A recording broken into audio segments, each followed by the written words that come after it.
how lucky I was to be from the Virgin Islands, because when kids were telling me they're going to camp and what, I said, what is camp? And then I realized I grew up in a camp. Beach, summer, blah, blah, the whole 9 yards. We're still on the march towards self-determination. We're still, heavily influenced by, a traumatic history. And what we've done with that traumatic history at times, and in many ways, is beautiful. But we still also, that's part of our being as Caribbean people, and it's also part of our present. It's also figuring out ways that we can be, a lot of what it means to be in the space is envisioning what it means to be free. So we had involuntary servitude in our earlier history, and in the future we can have voluntary servitude for which we are more physically free, but perhaps not totally mentally free because of our dependence on other people for our livelihood.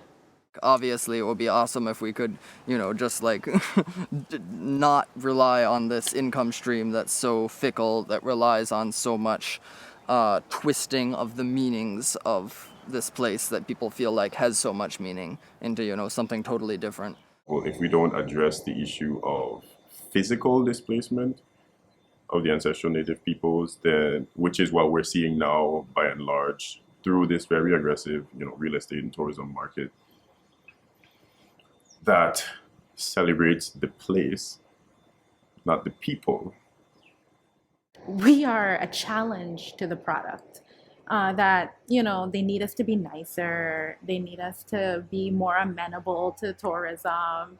And so they sometimes, I think, side with the tourists in terms of how they expect the landscape to function, instead of actually saying, well, how can we meet the needs of our people so that there is a general atmosphere that can continue to be generous without being generous at our expense.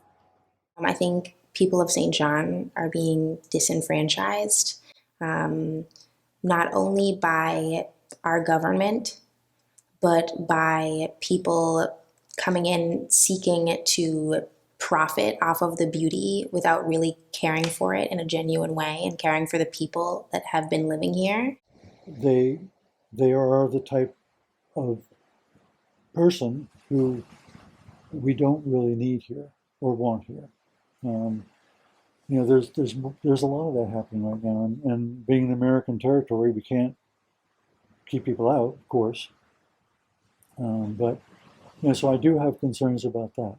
A lot of people obsessed with buying this, getting this, getting this amount of money, getting that, getting this material things.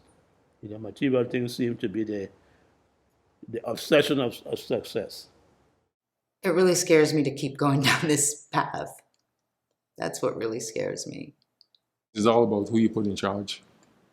It's in the end. So if you get the wrong people in charge, they don't see the needs of the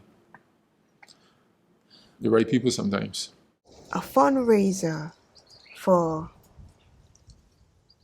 dogs and cats yields more money than a fundraiser for Sprout School within your love for St. John.